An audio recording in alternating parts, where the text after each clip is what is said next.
Thank you, Kim. I'm gonna ask my co-panelists to come up. And then we're gonna take a chair over just for optics.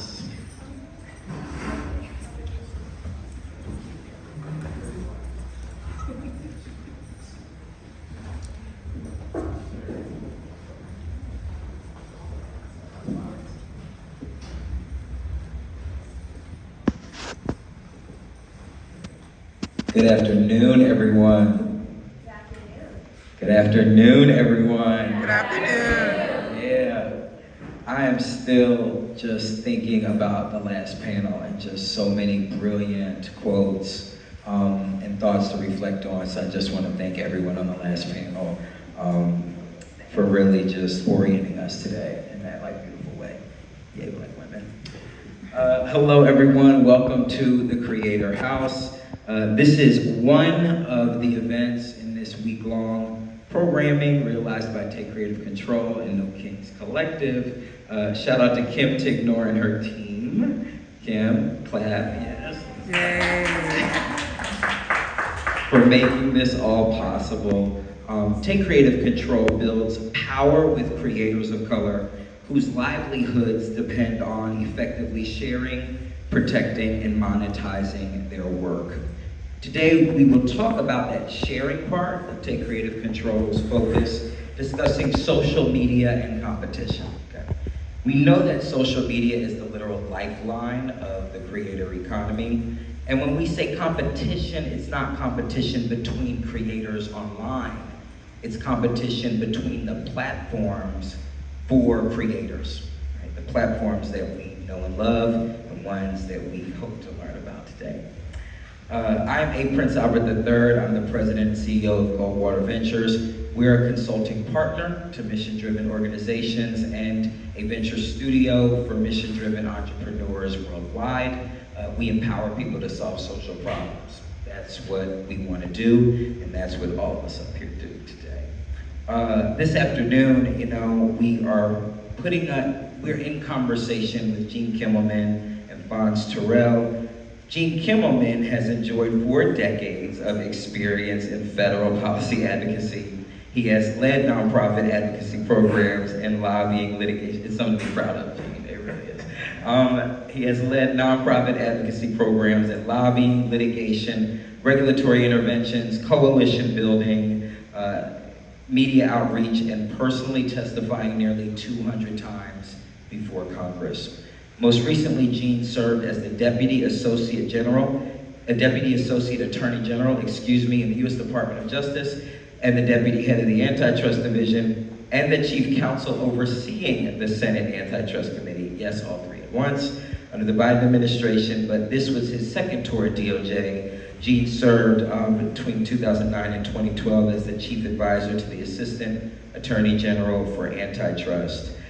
We also welcome Phonz Terrell, the CEO and co-founder of the Spill platform. Phonz has navigated the media space from networking in the music industry at Arista Sony Music Entertainment and Island Def Jam Records, to television, working at CBS Studios, Showtime, and HBO, to entrepreneurial ventures like Numerica, an entertainment and content ownership company that executed production, performance, and songwriting operations for some of the biggest music, sports, and movie outlets. And to now, dare I say, his latest and greatest venture deeper into social media. Phonz served as Twitter's global head of social and editorial for a few years. At Twitter, he oversaw social marketing for all priority brand campaigns and produced operational strategic guidance for Twitter-owned channels. Of course, he is now the CEO of the Spill platform. He knows culture, he knows media, he knows community, so welcome, Phonz.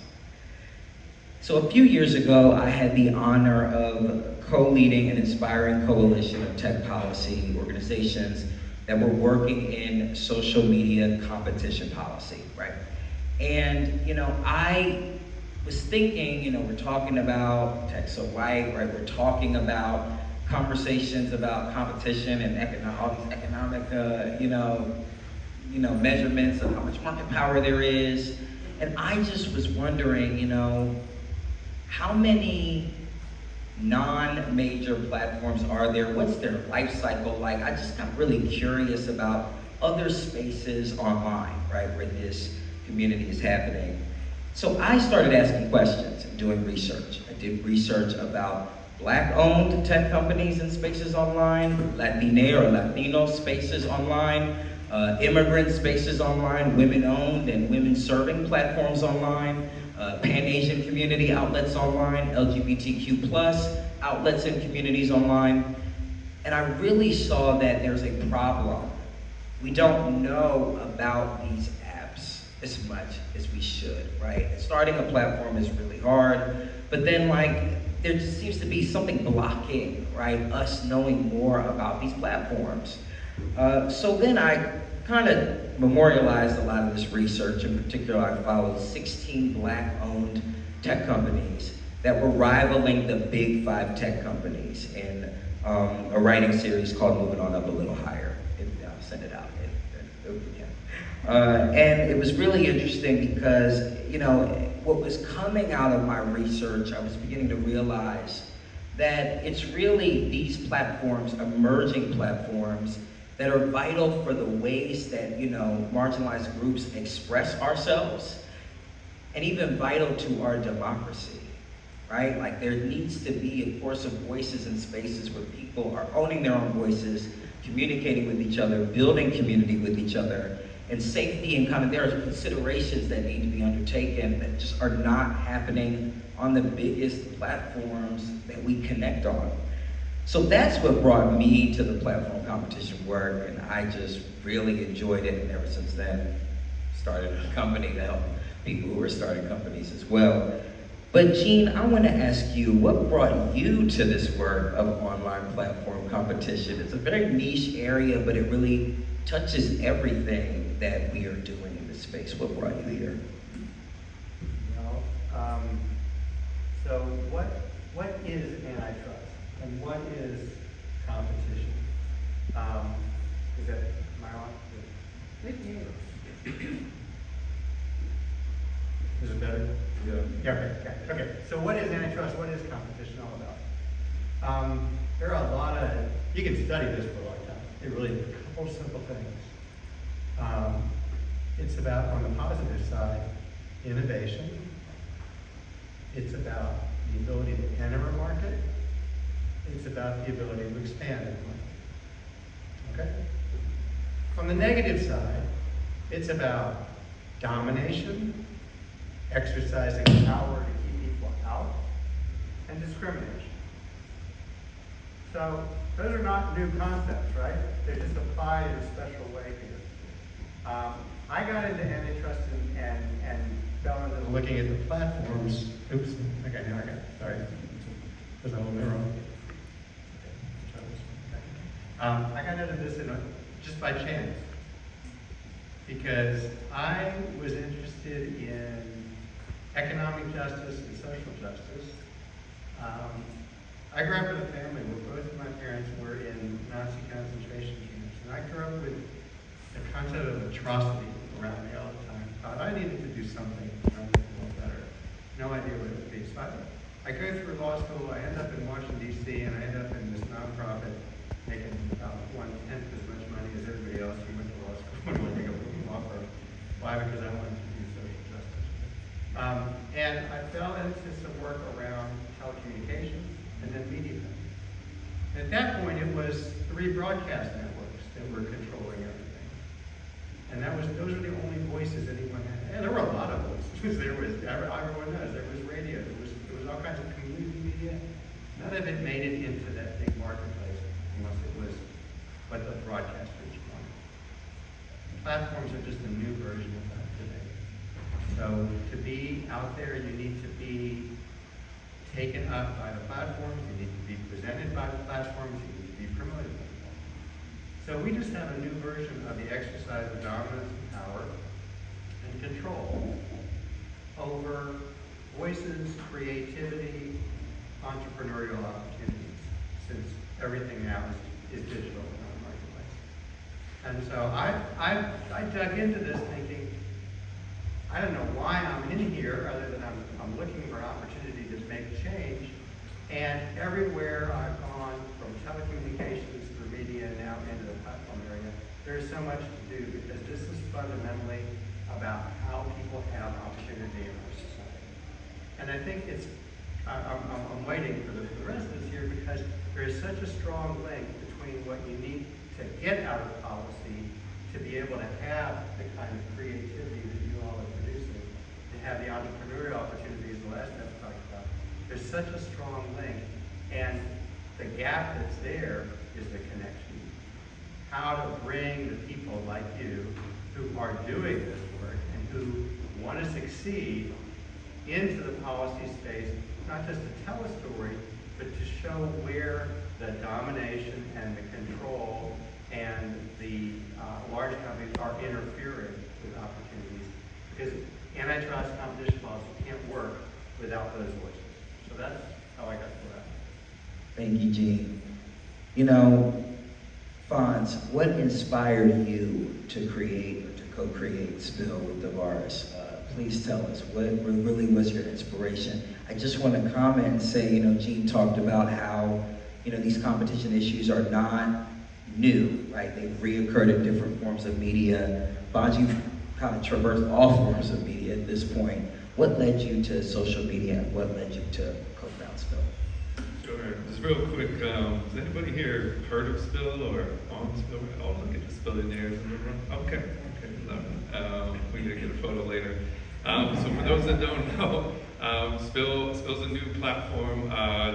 We call it visual conversation that moves at the speed of culture. And it was really inspired by the truth, I think it's been talked about all day, and especially on the last panel, which was fantastic, that when it comes to driving culture, driving conversation, driving what's new or what's hot, the new lexicon, the new dances, whatever it might be, there's some consistencies in which communities that comes from quite often. And undoubtedly, Black women, queer community, just other marginalized groups around the world are consistently doing this online and have been for many, many generations. And I think that that's something that is going to be an interesting discussion for us, having worked more in traditional media myself. When I got to Twitter, the team that I led was about 30 people spread out all over the world, and their job was to sort of function as kind of a hybrid of like a content creation agency and like a news media organization, like stay on the pulse of what's happening in Japan, what's happening in India, what's happening in the UK, West Africa, across every single vertical you can think of. So music, movies, TV, gaming, sports, fashion, and invariably across all those interests, it's us. It's Black folks, it's queer folks, the marginalized groups in every community around the world. We talked about this in Japan, India, you know, it's women especially that come to these platforms, right? Oftentimes really young, you know, you're in high school and maybe your immediate reality doesn't reflect the community that you want, right? You can't find a lot of people that think like you or into the super specific thing that you want.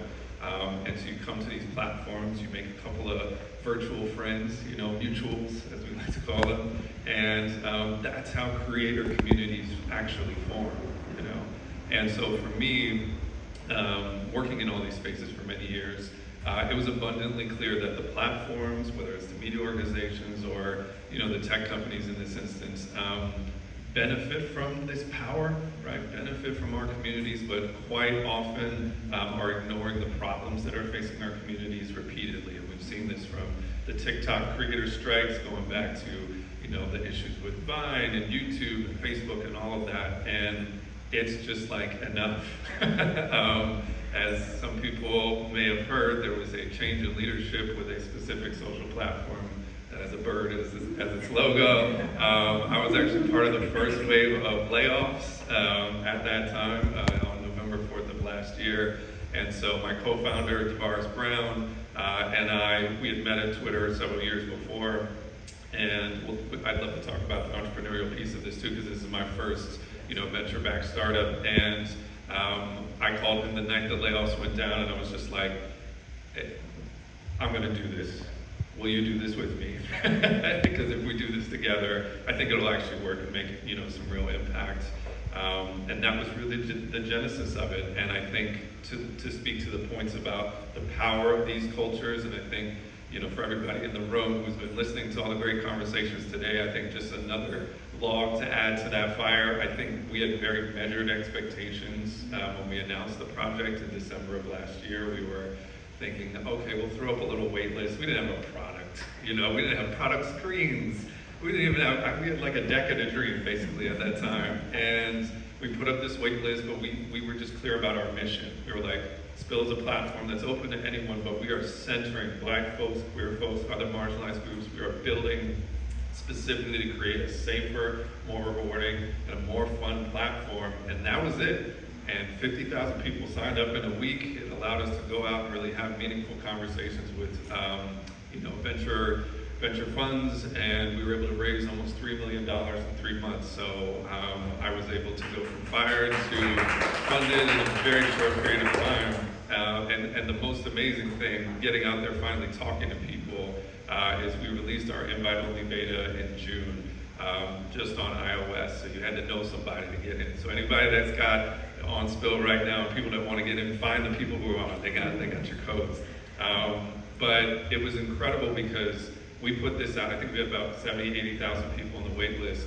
And within 3 weeks, there was a moment, I think around July 4th, where it was just like this kaboom moment. And purely through word of mouth, purely through the strength of community, we had 150,000 people join the platform in about 4 days, 4 or 5 days. And again, that's just a testament to our communities, right? This has always been like that, but now we have, even more proof points that if we build a platform that's much more intentional, we can make sure that it's clear out there, it will find the right audience, and I think it's put us in a position to really do something major. Phonz, you talk about, the exponential quick growth, right, of your company. I'm thinking about, in my research, I was like, social media, we do this, right? We, around communities, marginalized communities, create networks where we can have conversations and inside jokes and, things like that. And I was thinking about the Black Planet Days, right? That was really the first Black-owned, company that was really rising with all of the other companies. But what I found out through my research was that, as it was exponentially rising, it was the 4th largest social media platform in June, maybe 2007. The other platforms were rising a bit quicker, and 4 is not quite as sexy of a number as 3. So they started talking about the top 3 platforms and leaving off Black Planet, and it eventually died, not because it wasn't growing, but because it wasn't receiving the attention, right, outside of the community so that it could grow, right, and include a community. It was a platform that was built around the Black community.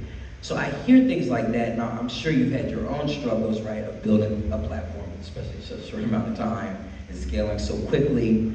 But Gene, I want to know, these struggles of a new platform and being left out, like, Black Planet back in the day, what Spill could be facing now, right? What speaks to you about that experience of a startup that could be problematic? Kind of what are some of the issues with social media now about this issue for new entrants?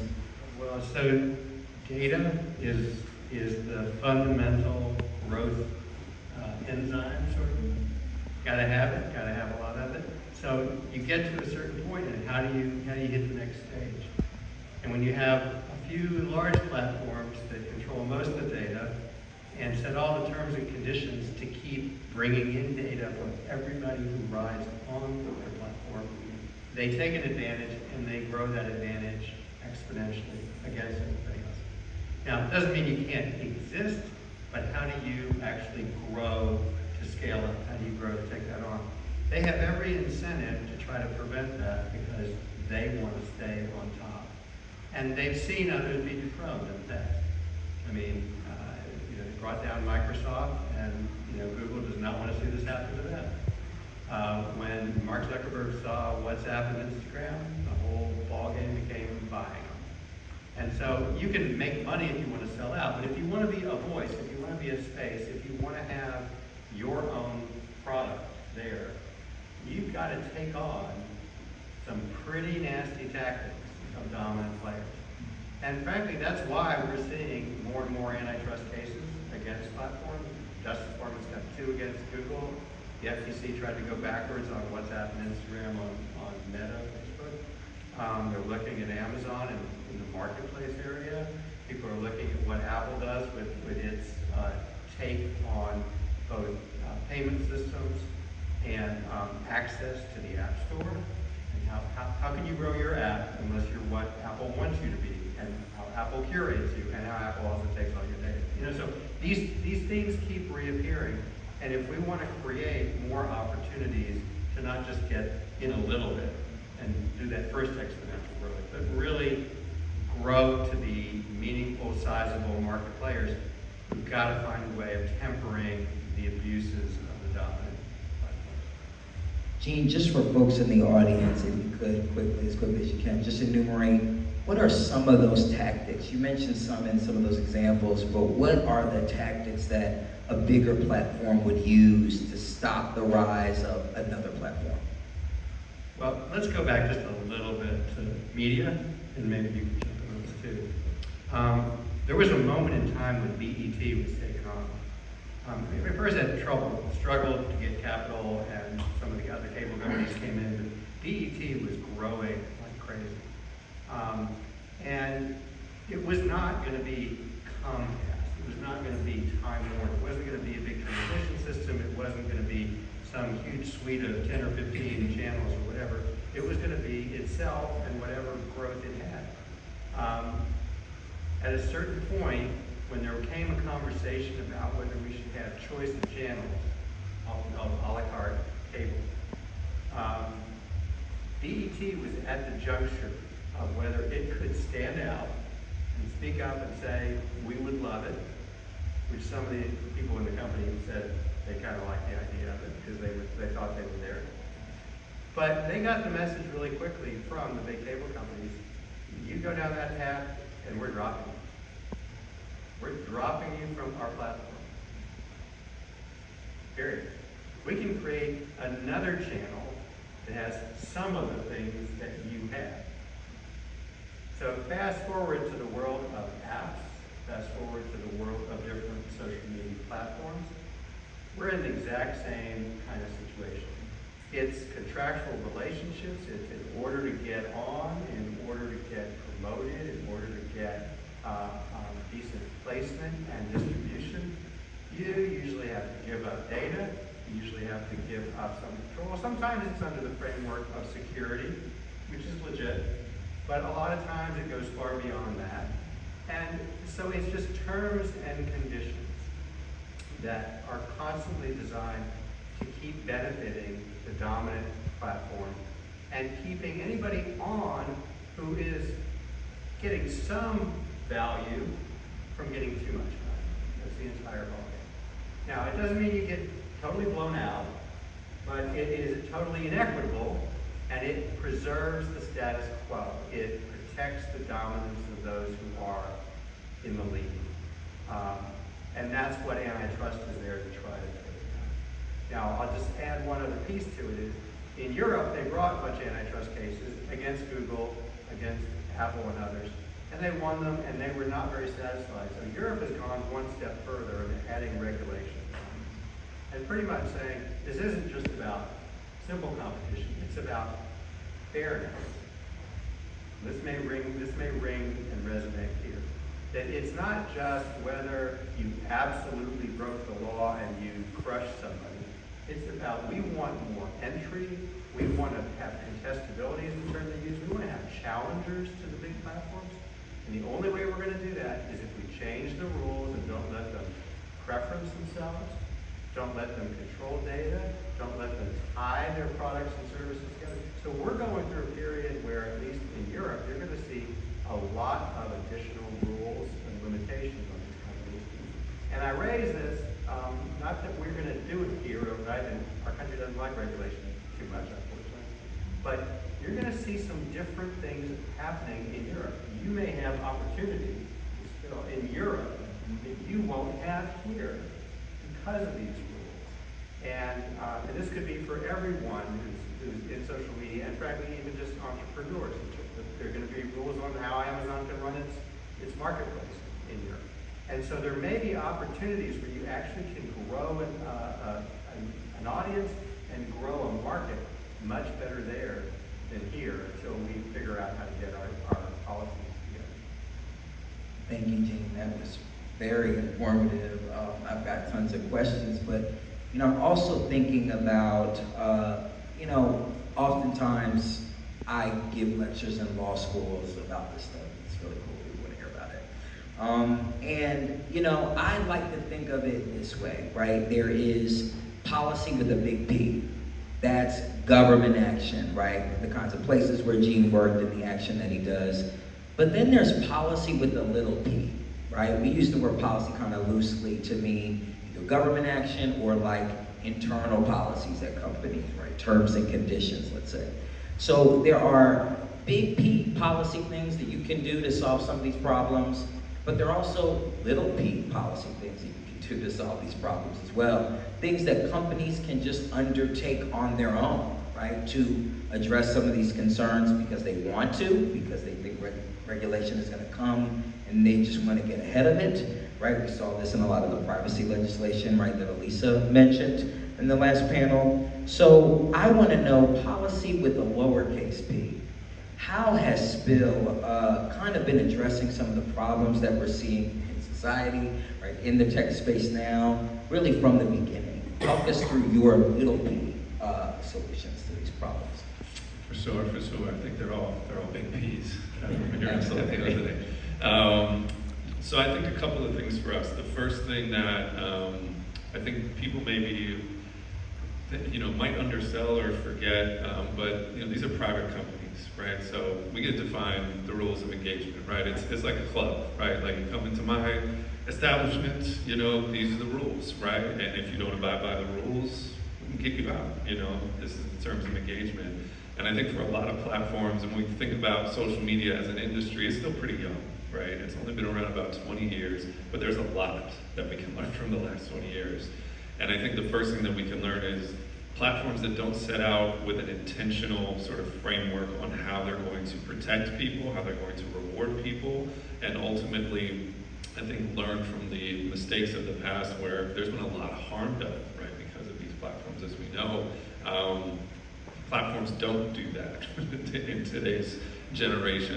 They're going to make the same mistakes over and over again. So we started there, and it might sound a little, light, but actually it starts with the community guidelines, right? If you go on spill.com right now, you can click on our community guidelines, and it's a relatively short, sort of document, but we spent weeks and months discussing and debating our community guidelines in the interest of fulfilling this mission that we set forth, to do, which is to center marginalized groups, especially Black folks and queer folks, as mentioned. And if you're going to do that, we were like, okay, first and foremost, a lot of these platforms get into trouble because they didn't have any community guidelines to begin with. They get all these people to join the platform, they're acting crazy, and then it's like, now we're going to throw some rules on you.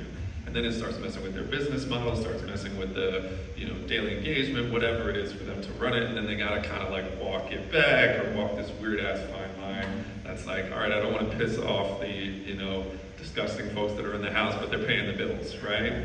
For us, we started off by just saying, we're not gonna have that, right? Like, you go on Spill, we don't tolerate, hate speech or any of these things, especially towards the communities that we are centering. Like, it just doesn't exist. We don't hide it. It's not like, let me put the Nazi filter on, like, it's not going to exist. And if you behave in that particular way, you go home. It's very easy. That gives us a license to then, build technologies that really focus on this. One of the things that we're really excited about, I gotta shout out our head of engineering over here, TJ. We're building one of the first large language model AIs trained by Black queer folks from other marginalized groups to be used for content moderation, right? This is something that platforms have talked about doing, but until it's the lived experience for you, until it's the thing that it's like, I cannot function without this, they're not gonna prioritize it. So we are, that's number one.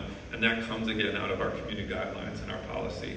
Number two is credit, right? And I think that's a big thing. And we have also systems, I know was mentioned about algorithmic bias and some of those things like that. I won't say we have a bias, but we have, you know, a focus again on empowering creators, especially Black creators, who often come up with these trends but don't get the credit for it, right? If Julia Harmon comes on Spill, she's gonna get credit for the Renegade or whatever else she comes up with, and everybody's gonna know about it. And for those that aren't on it, we actually have this starting to happen. A young woman, find her on Spill at Big Baby Puffs, shout out to Puffs, came up with our version of Face Card Friday, which is like the most, you know, simple idea, but it's just, you know, Black folks being beautiful, showing out every Friday. So tap in tomorrow. It's going to be a party on Spill. But she's getting credit for that. We're actually working with her to elevate that and to work with brands and other kinds of cool things because, again, it's core to our values. We built it into the system.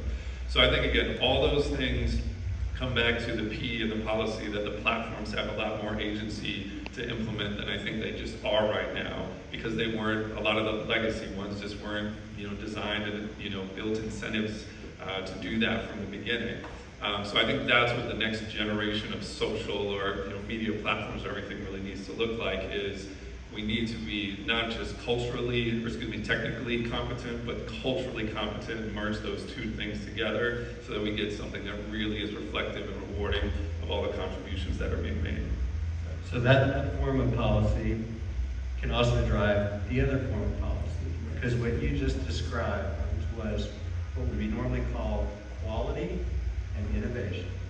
And you're doing something that another platform's not doing. That's why you have to be there. That's why there has to be space for you. That's why the laws need to make that space and let the public decide where they're going to go, where their community is. And that can drive the other platforms really through competition. So these things interact all the time. And sometimes you'll get some of the platforms to change if they're afraid of regulation or they're afraid of something bigger coming in to interfere with what they think is their ability to run the business.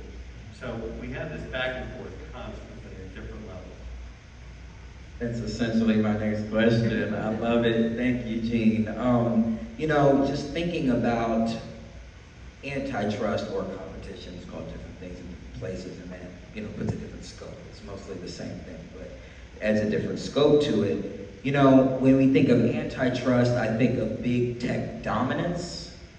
When I think of competition, I think of, you know, new tech prominence, right? This other idea of not just focusing on the big actors, right, and government interventions, focusing on, you know, what some call punishing big actors for being big, right?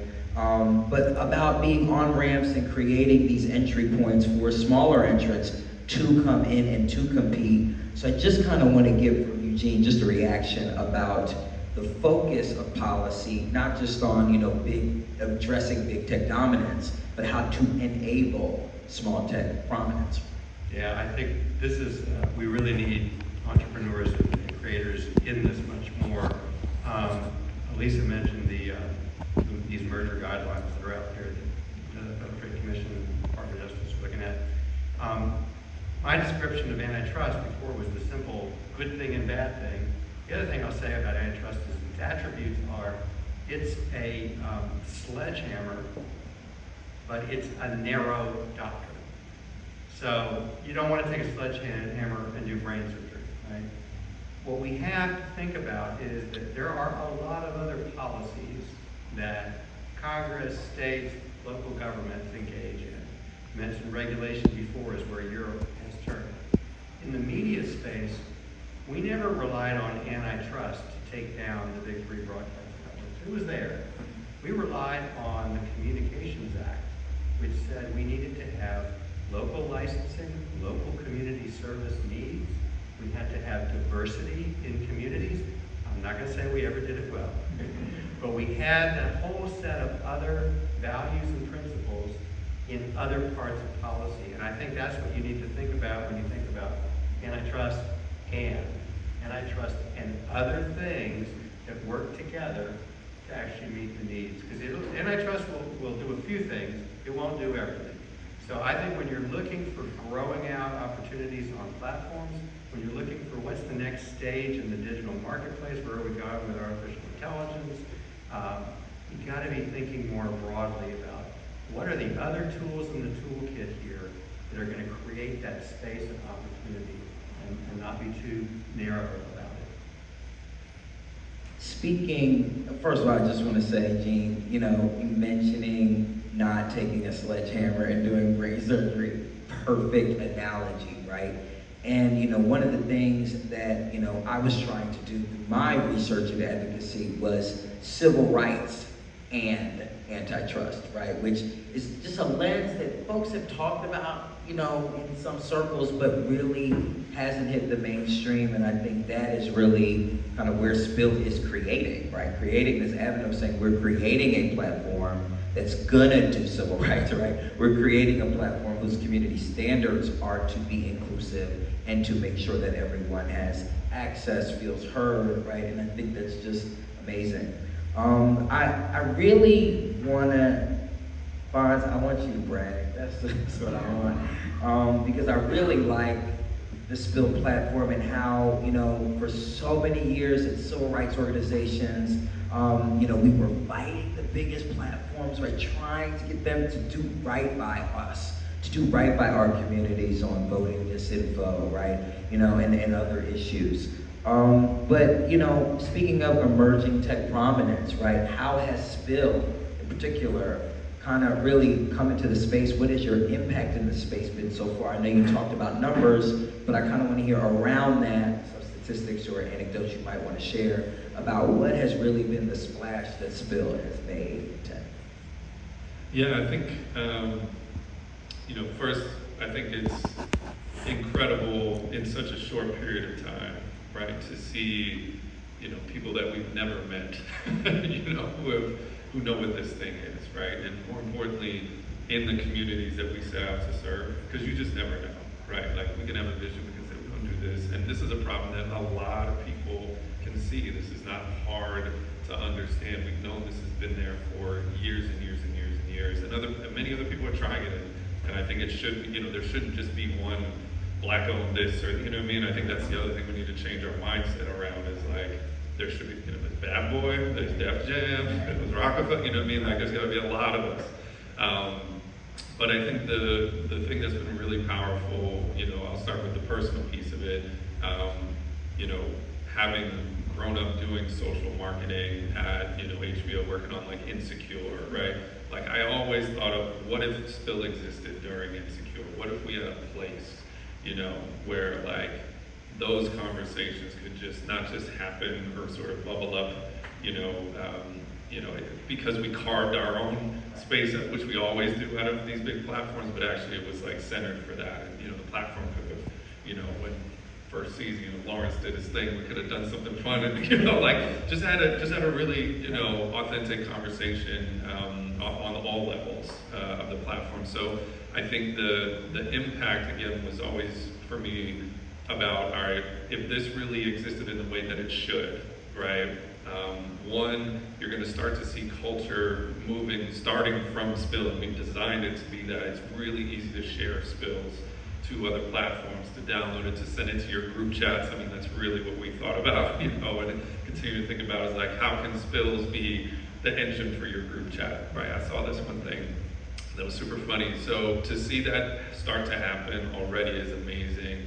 And it's much more than, as you said, just the numbers. The second thing that's been incredible is, we are very early in our technological development, right? We're basically in an MVP stage. It's pretty basic, the things that you can do. And I think that community on Spill, which, we talk about all our technology and content moderation. The best content moderation is a strong ass community. Like I dare people to come in there and talk about the culture or try to slander anybody anyway, because they are getting cooked. Like you will get run off the platform if you're not, abiding by the guidelines. And the community, really takes the community guidelines seriously. And I think that impact and seeing people say like, wow, this really is. It feels like a safe space already. And we have a lot more to do, and I don't think we've perfected it by any stretch of the imagination, but that's an amazing signal to see. And then, yeah, I think the third thing is just, we were actually out to dinner last night, and I saw there were some friends from college that had seen Bob's bill and came up to me, and they were just like, "We're so proud of you." Mm-hmm. And I can't say, it kind of brings tears up already, because this stuff is hard, right? Like, and we've heard it all day with the entrepreneur piece. Like, this is like, you're betting your whole life, right? And it looks like one thing on the outside, and on the inside, it's like, holy shit, and pardon my French. And to have people come up and be like, we're rooting for you. We are with you. We want you to win. Like, that's incredible, And so I think all those things kind of boil back to the core inside the core thesis, which is if we super serve the underserved, right? And we start with what we know, we start with the problems that we feel every single day and build from there, that we could probably get to something that could be pretty useful and valuable. And so I'd say beyond the numbers, beyond going from fired to funded to having the #1 social app in the App Store in less than a year, it's that piece. It's the quality, right, of the community that's been building so far. And it's also just fun. It's just fun to wake up every morning and see what ratchet thing people are going to talk about next. It's great. It is great.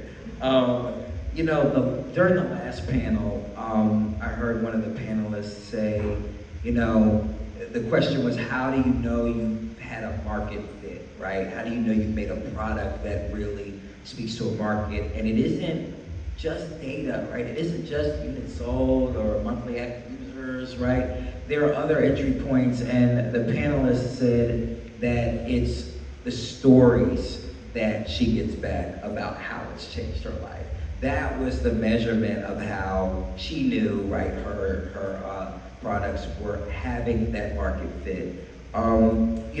That is just what I'm thinking about when I hear you talk about this. And, big friends from college are like rooting for you. And I remember July 4th, I was a July 4th spillionaire baby as well, where if you didn't have the code, like, some group chats was posting codes, some group chats was just posting profiles, like, good luck getting your code. It was an incredible time where the community, in particular on Black Twitter, right, was rallying around this app, and there really is this kind of momentum and a desire to see more spaces, right, that are for us, because there is a concern about literally the physical dangers that people are incurring, being on other apps that are not moderating at all, right, not protecting users at all.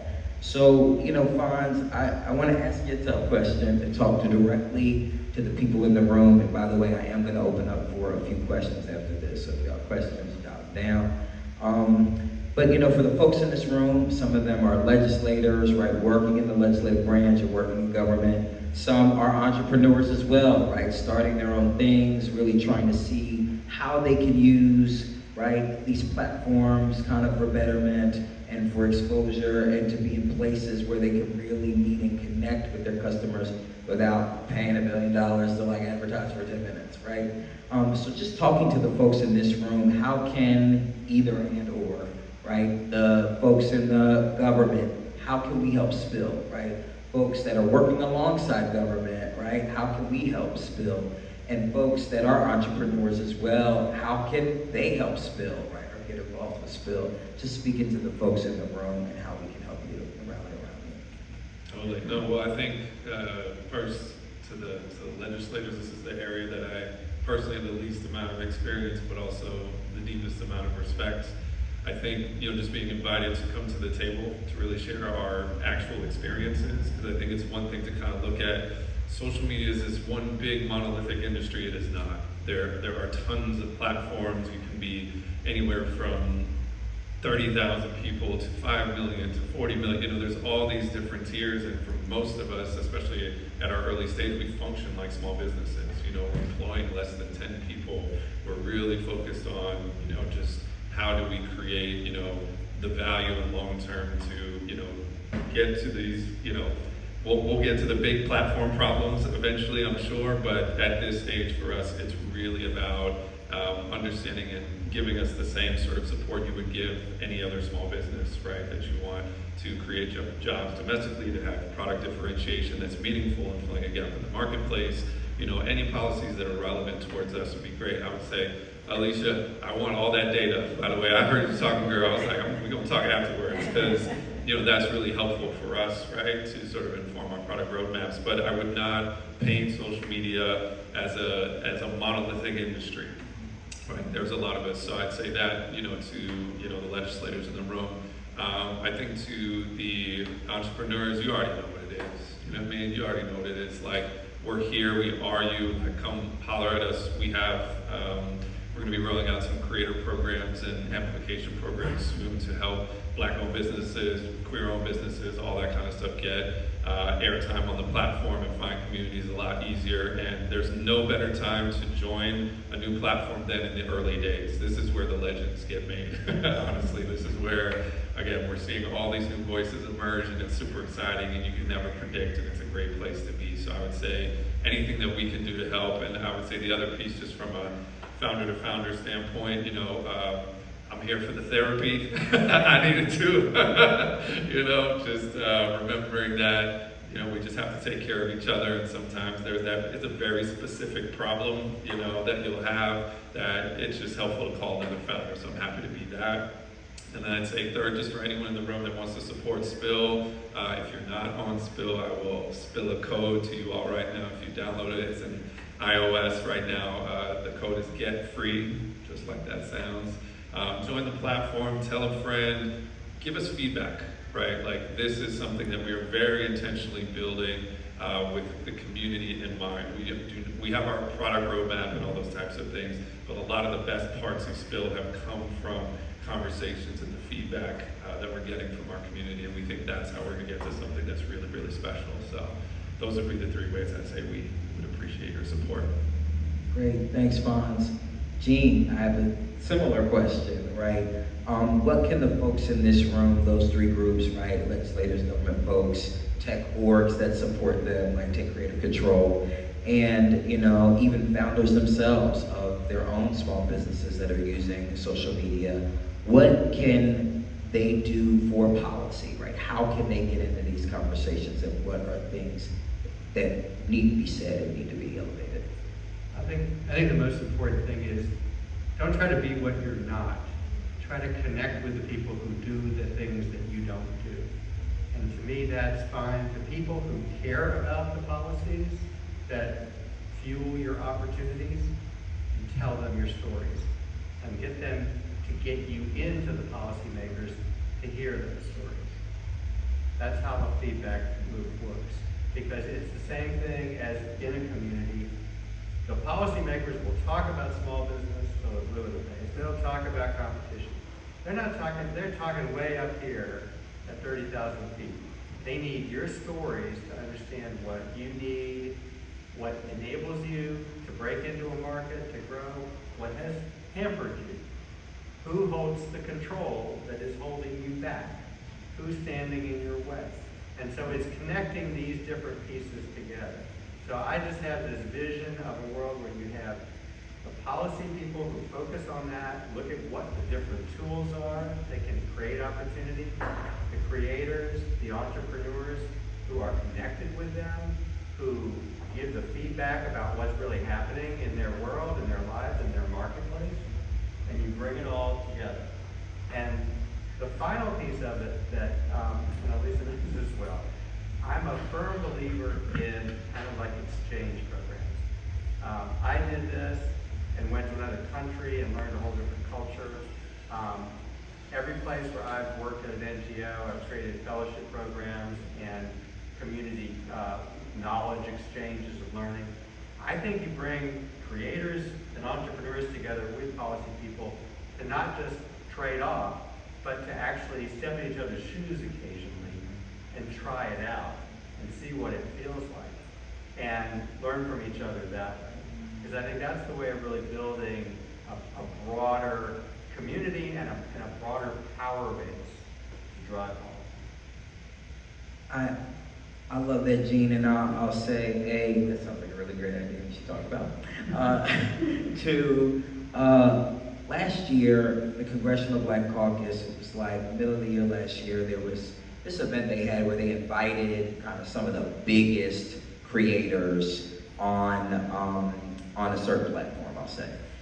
And what was coming out for the first time live that they did not prepare for as they had these content creators who were panelists, there was this kind of like, oh, you got like shadow banned that month too? Yeah, I did too. I noticed my numbers plummeted.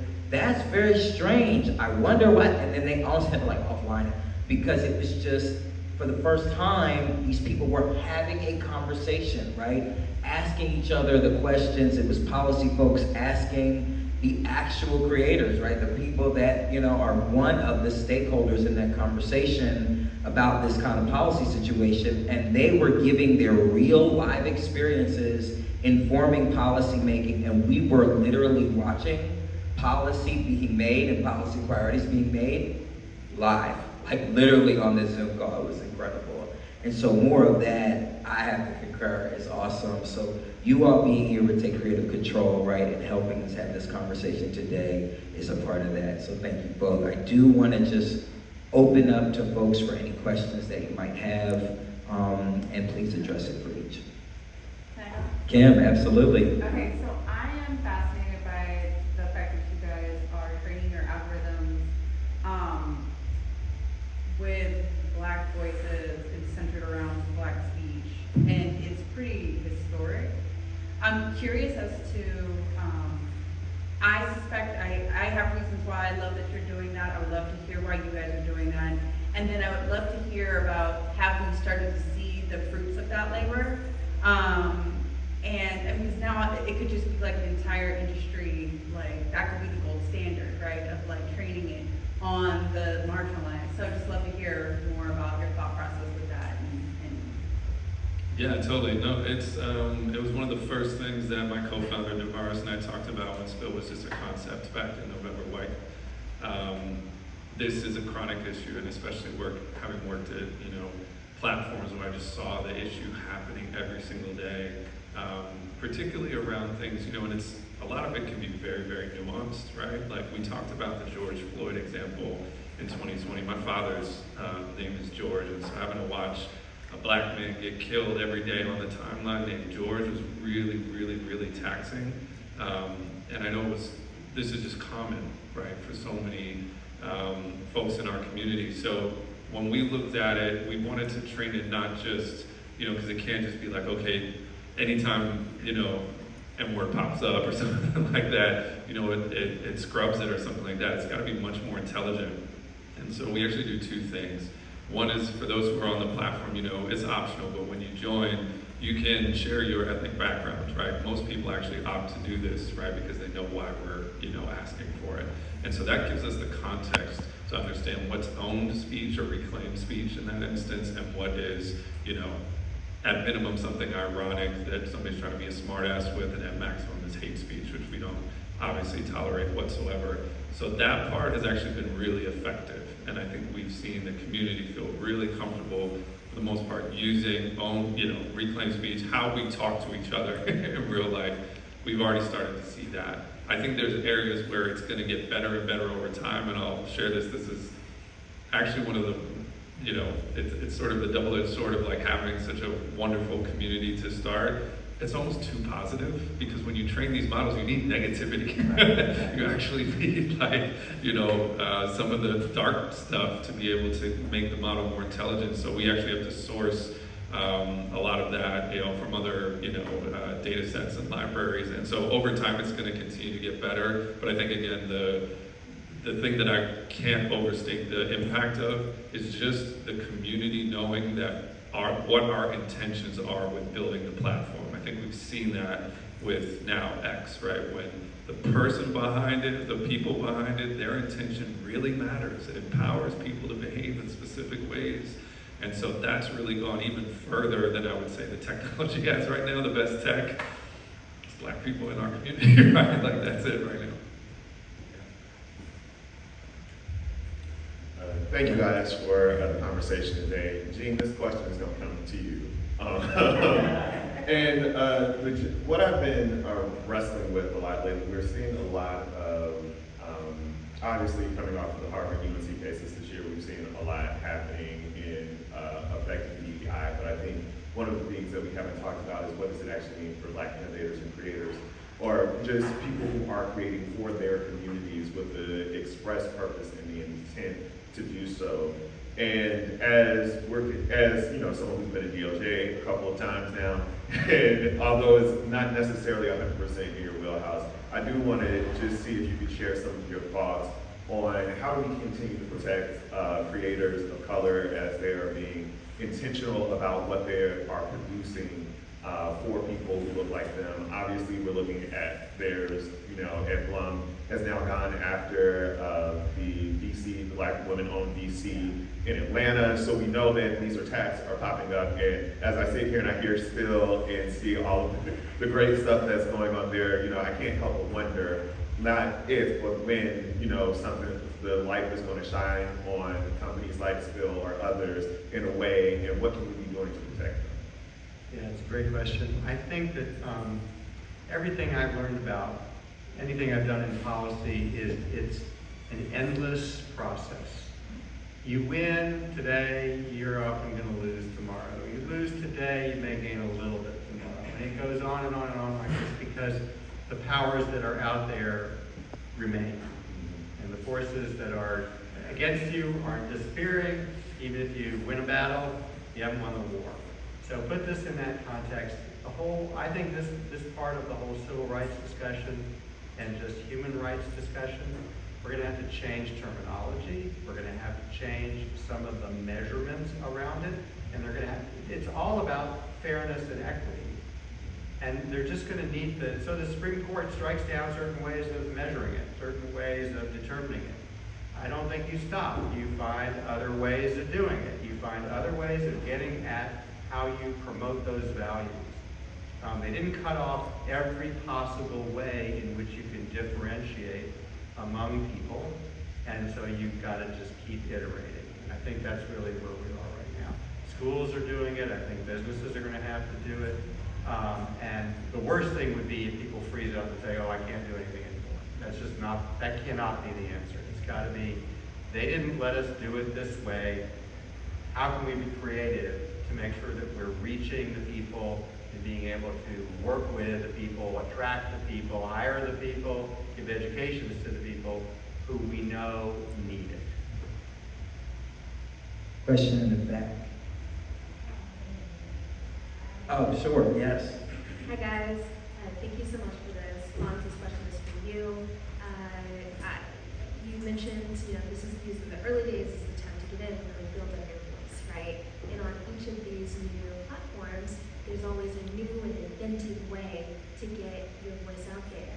As a brand, right, who's really good at the marketing thing, I'd love to get your insights into what you're seeing that's really new and innovative and working really well.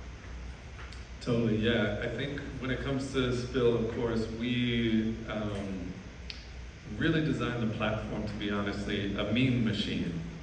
I think for those that aren't familiar with the term meme, it's a form of communication that's been around on the internet pretty much since the beginning, where it's like people basically putting text on top of an image and, you know, changing the context, right? And so Spill, in essence, when you create on the platform, it's meant to be lighter, easier. It's not a TikTok video. You don't have to be a Emmy award-winning video editor to come up with something, get your angles right, or have your choreo type. You know, it's really truly just about community, and the brands that do the best. It's I won't name the celebrity, but you know, regardless of who you are, coming into a community, it's like kind of coming into a party, right? If you were going to a house party at somebody's house and you walk in and be like, who wants to buy my t-shirts? You know, everybody be like, ooh, I'm talking to you, like. But if you walk in and you brought some drinks, you brought some snacks, you came in, hey, what's your name? Just being conversational, particularly on Spill, we're seeing that working really well. We've actually, coming from a marketing background, I wanted it to be a marketer's dream, so we're building a bunch of tool sets. They're gonna make it really easy to publish and, kind of take content and already put it in the context and the native formats for Spill to Win. So we can absolutely help, and we have an amazing partnerships team, team, one amazing woman who's doing incredible stuff. to help, you know, brands and especially brands from our community, so we can help you. But be conversational. That would be my message to anybody that's joining. Just be human. Just be like, what's on your mind? How you feeling? Talk to somebody. Make a friend. That's really how it works. And our question in the back, I've not forgotten. Thank you. My question is about the AI component that you guys were discussing. So I'm an artist, my friends are artists. When we hear AI and we start talking about it, we have very serious fears and apprehension that comes up, because for us, it's somebody taking our voice and then replicating it, never hiring us. People devalue our work. Why do I have to pay this much for that? Why do I have to pay this much for this? And so the AI component feels like if I post something of my work online, that the AI will copy my voice, my language, and then it's taken from me. So I guess my question is, you were talking about on your app how you're addressing that. Could you kind of like explain what it does, and then I guess how we as creators could protect ourselves, engage in social media, but also how do I retain my voice and my intellectual property? Fabulous question. I'm so glad you asked this. So again, for us, it's, you know, this is a chronic issue even before the AI thing, right? It's for us, it boils down to really two components. It's credit, right, and then it's compensation, right? These are two things that are just core. Every platform needs to have, you know, things in there. But for us, it's much more personal and specific, particularly to Black folks and queer folks, specific, you know, like coming up with, sometimes you don't even think of yourself as a creator, right? Sometimes you might just be like, coming up with something. One of our advisors is April Rain, who started the Oscar So White movement. Oscar So White was a joke that she dropped, you know, like watching the broadcast. She didn't think this is a whole movement, and it became a whole platform. So anyway, we look at it those two ways. So from a credit standpoint, as mentioned, first things first, when something gets like bubbles up on the platform or becomes sort of a wave, we have this feature called the spillboard, right? So the spillboard, I don't think other social platforms have done something like this, but think about it as like the Times Square billboard, right? Like anybody can get up on there, but we actually incentivize people who are just originating in real time something that resonates. And it's not just gonna be like purely the number of likes or whatever. It could just be something that starts a conversation, right? And that's something that gets attributed back, not just to a conversation, but to you, the individual who started it, right? That's a big, big thing for us, giving credit. And again, the example I use is the young woman who initiated Face Card Friday, and also we have a few other hashtags. You guys remember like live tweeting, like people would watch shows together. So we have live spilling, and that's like not only a whole thing on Spill, like that the community just does now, but we've actually been able to take creators who have initiated that, who actually, you know, started that term and carry it, and now we're pairing them with brands. Actually, we did one last week for the Shy, so they actually got paid to host a live Spill, and they just came up with it on the platform. So there's the things that matter from an intentional standpoint. From the tech standpoint, there's a couple of things that we are hotly debating. One of them was blockchain, right? And so blockchain, the promise of it was really to create this immutable record of whatever's created on the platform that's publicly available. So if you came up with, you know, Creator House Saturday, whatever thing, right? It could be attributed back to you, and everybody in the world knows about it. Now there's, the previous panel talked about sustainability and some of the scalability of the technology. So we're being a little bit cautious about when we roll that out, but that's absolutely, if it's not that specific solution, it's gonna be something similar that makes an immutable record so that whenever you create something on Spill, regardless if anybody ever has been on Spill, it's like legally enforceable, you know, that like you started it, right? So Jimmy Fallon's not gonna call somebody else to come on the show. They're gonna be like, okay, let's check this. Okay, homegirl created it. Let's bring her on, right?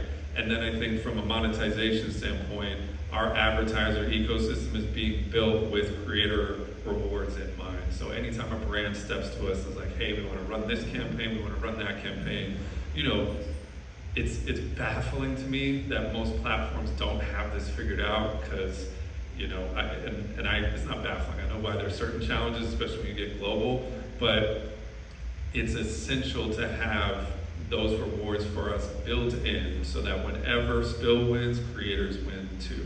And so brands don't have to hire a creator agency on top of coming to the platform or DM the creators directly. We're actually building this into the system just to take the work out of it so that creators can create, brands can brand, and we can be a platform, and we all as people on Spill can benefit from it. So I think again, I think the AI conversation, and that is probably a really good policy discussion to have in terms of companies that are doing generative AI, right? When they're selling artworks or things like that, or tools. I think that that's really important. But for us, we are the platform, we're the stage. We see ourselves that way. And so we're very interested, again, those two things, credit and rewards, for all creators. So I hope that answers. And having those kind of best practices in the marketplace can drive the policy, because once you're doing that, the question is, why aren't the other platforms doing that? Why aren't the bigger platforms doing that? And what should the legal rules be? And I think generative AI, there's going to be a much deeper conversation about how to protect intellectual property. I don't think it's going to fall under 230. I think it's going to be a whole different conversation. And so it really gets a chance to start from scratch and say, what do you do when people's own artwork, their words, their expression is repurposed and repackaged? That's very different than some of the fights we've had in the past. So again, a really fruitful area to think about how you connect with policy people to make sure your own creativity can stand. Thank you both so much. Thank everyone for all of their questions. Ladies and gentlemen, Gene Kimmelman, Phonz Terrell, what an amazing conversation. We're going to keep it going on the side. So if you'd like to come up to us, talk to us, maybe we can share how we can stay in touch with you. But thank you all so much for joining us.